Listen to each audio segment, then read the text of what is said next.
something you're doing with some folks in Syria? Yes, yes. Tell us some of our thank listeners you. about and viewers about that. I would love to. I serve on the National Advisory Board to an organization called the Syrian Emergency Task Force. It's a DC-based group that both advocates for policy that is in support of the Syrian people, but also works toward raising funds for aid for the refugees. Right now in Syria, you have a situation where for 4 years you've had a civil war. And we've recently seen it in the news the past year or so with ISIS and the terrorist organization, and we've started attacking ISIS. What we don't look at as often is behind the scenes you have a president there, Bashar al-Assad, who has been in office like his father before him. He's an authoritarian, totalitarian dictator, and the elections there are a farce. He is waging a war against those who oppose him. It began in the spring of 2011 when you remember several Arab countries, Libya, Egypt, and those, we know the mess that those are in now. But the people of Syria started to protest. And Assad decided, we're not going to have that. And he started killing them. And quickly created a war environment where today you have, of the 21 million people in Syria, 9 million are displaced. Over 2.5 million are outside of Syria, in Turkey and Lebanon and Jordan, living tonight in camps. I was just looking on the weather there, and it's about 27 degrees right now in Damascus. You go north of there into Turkey, it's 25 degrees. There's 6 to 8 inches of snow on the ground. Imagine sleeping in a tent tonight because your home has been bombed by your own president. It's the largest refugee crisis in the world. And one of the reasons I'm interested in it is because I think it matters to us right here. Because if you imagine taking a group like ISIS and giving them a recruiting campground, like a refugee camp of 1 million people, and tell them, I'll pay you if you'll come over here and do radical things. Look at what happened in Paris a couple of days ago. Those people were trained, and those were possibly Al-Qaeda linked, not ISIS, but it doesn't matter. The terror is terror. Right. And we've ignored it for 4 years because we're tired of fighting in the Middle East. We're tired of, we have a Congress that's more isolationist. We have a president afraid to act. But if we don't, we're going to pay the price. It's not Paris, France, it's Paris, Tennessee that's going to pay the price. Whether that's through, at best, higher gas prices, or at worst, it's going to be through continued terror that's going to go on for a generation. Well, is it just the president that's launching this, or is there a lot of terrorist activity going on? Oh, there is. In Syria? There is, and the longer that there's chaos on the ground, the more of the radicalized movements that are going to start. The Syrian people, though, are by and far moderate. They've had a civilization that's been for 1,000 years. The oldest synagogue in the world was in Syria. The oldest Christian church in the world was in Syria until it was destroyed by ISIS. But if you look at, ISIS came about halfway through the civil war. It was created in the chaos that Assad created.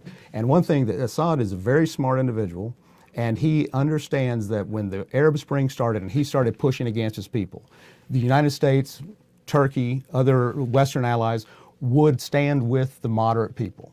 So he radicalized it. He stirred up and started funding on the side people that were supposedly fighting him, but it just muddied the water. And out of that muddy water grew ISIS, grew al-Nusra Front, which is the Al-Qaeda in Iraq. But there still exists today in towns like Aleppo, that is right up on the northern part of Syria on the Turkish border, people that are longing for the United States, for Turkey, for France, for England, to do something to give them some type of relief. And they're not asking for our boots on the ground. They don't want us on the ground there. They just want to have their home stop being bombed by their own president. And the longer we leave them hanging, the worse it's going to be for us.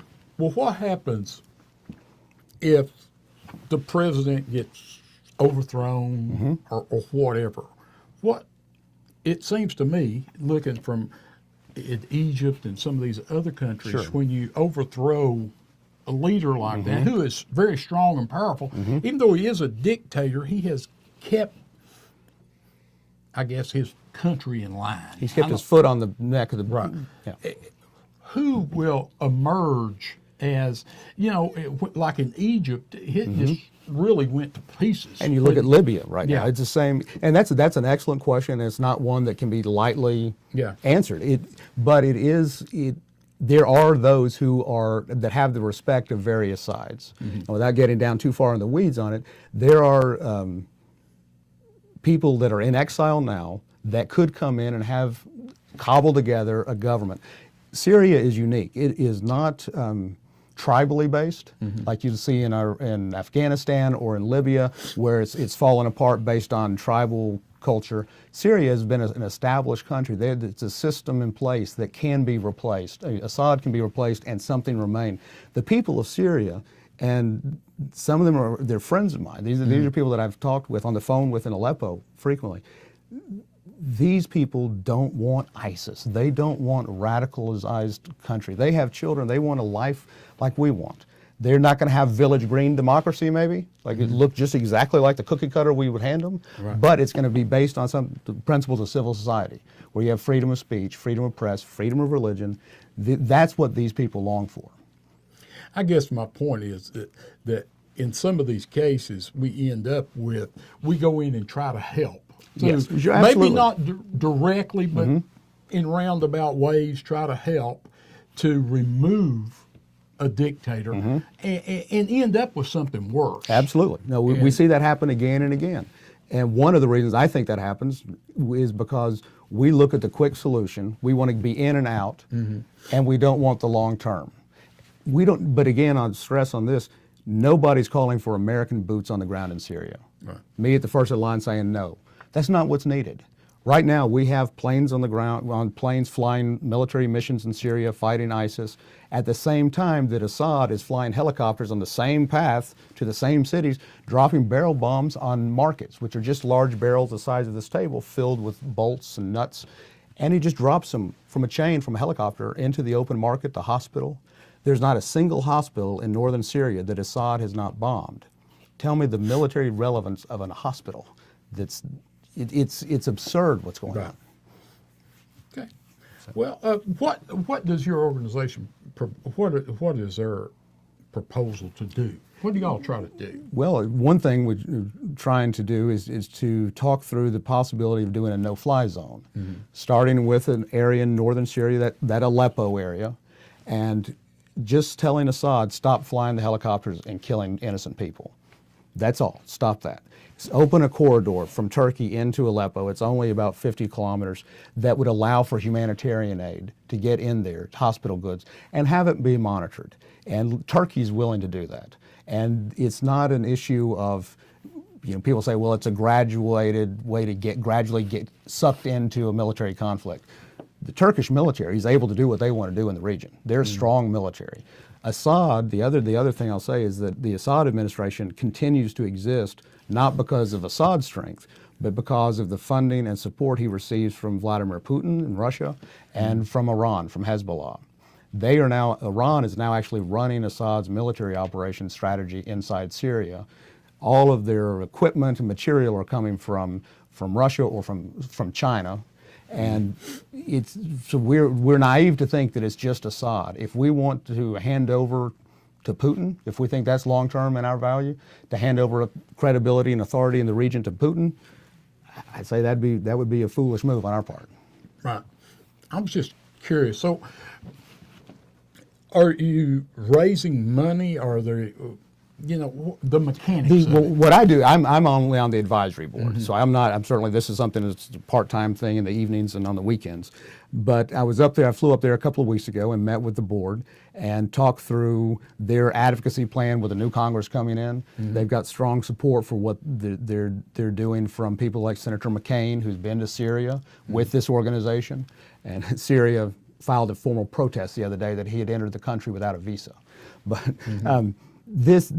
so what the organization is doing is saying, come to a policy that is going to stop the acts of war crimes against the Syrian people that continue to use chlorine gas on children, continuing to torture, continuing to kill. Over 250,000 civilian Syrians, not soldiers, have been killed by Assad's forces in the past 4 years. And it's a lot of people. That is. It really is. So, and you mentioned refugees. Is there anything on the ground that y'all are doing for yes, refugees? This organization has an office in a city called Gaziantep, in Turkey, which is down near the Syrian border, and they are providing, right now they're doing a big clothing drive to provide coats and shoes for the folks that are caught in the snowstorms they're not used to.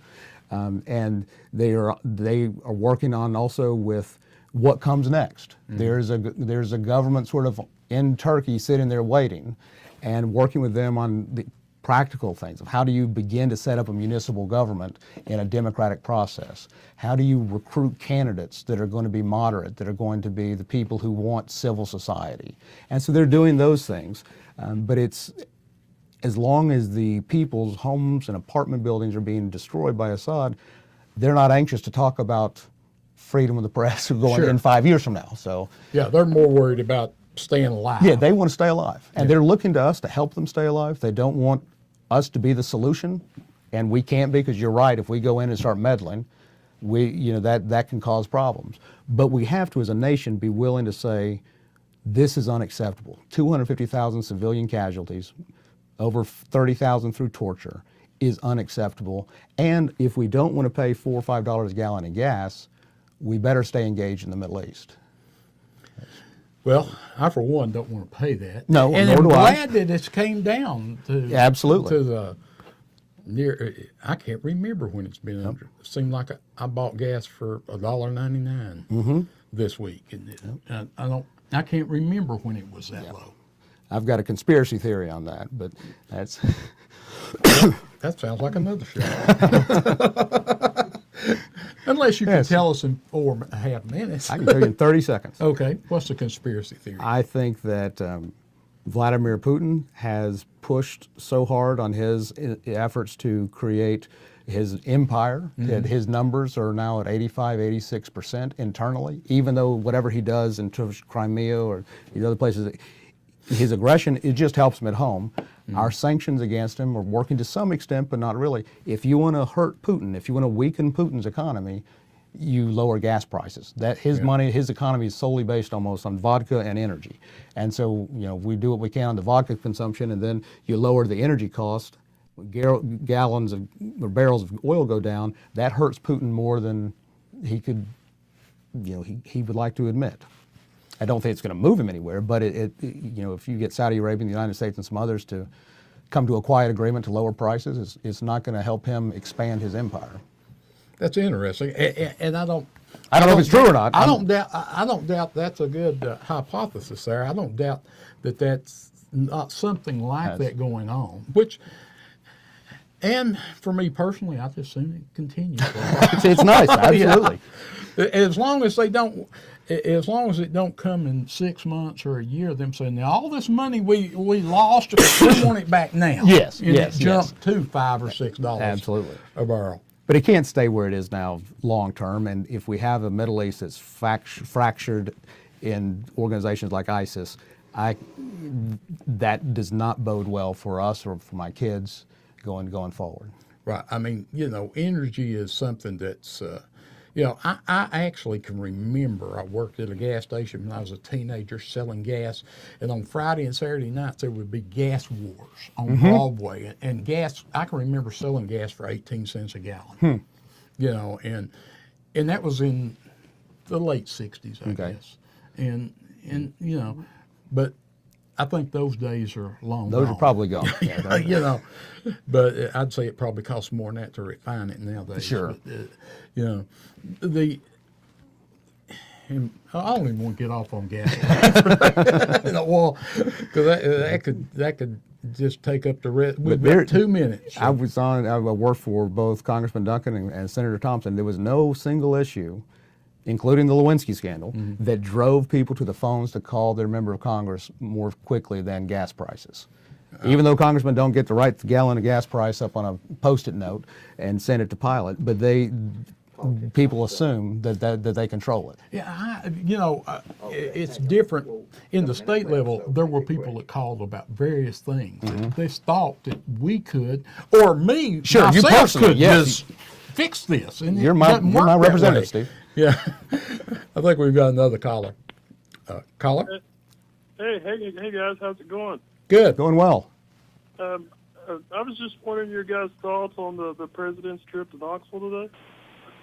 It's great anytime you have a president of the United States come into your town.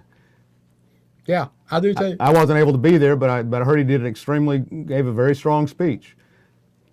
Yeah, I haven't heard anything about it, but I think anytime you can get the president, and whether you agree with him or not, he's still the president. Absolutely. It's still an honor to have him here. Absolutely. Have him come. And, you know, I wish I could have been there. You know, I wouldn't have wanted to have stayed in line, like went down and dedicated 5 or 6 hours Yeah. to going to see him. Sure. But What do you think about it? I think he's gone. Okay. Well, we're down to 36 seconds. Anything you want to say? I want to thank you, Steve. Oh, well, Thank you for your service to the state, and thank you for the chance to be here tonight. I would encourage anybody who's interested in my thoughts on Syria to go to deanrice.blogspot.com, and you can read all my missives that I've written at night. And I appreciate the chance to work for the mayor, and I am proud to be a Knox County resident. well, I, for one, am glad that you're there to help Mayor Burchett. And I thank you for taking time out of your busy schedule Anytime. to be here. And we'll take you up on that and get you back. Thank you. Thank you. You're Thanks. welcome.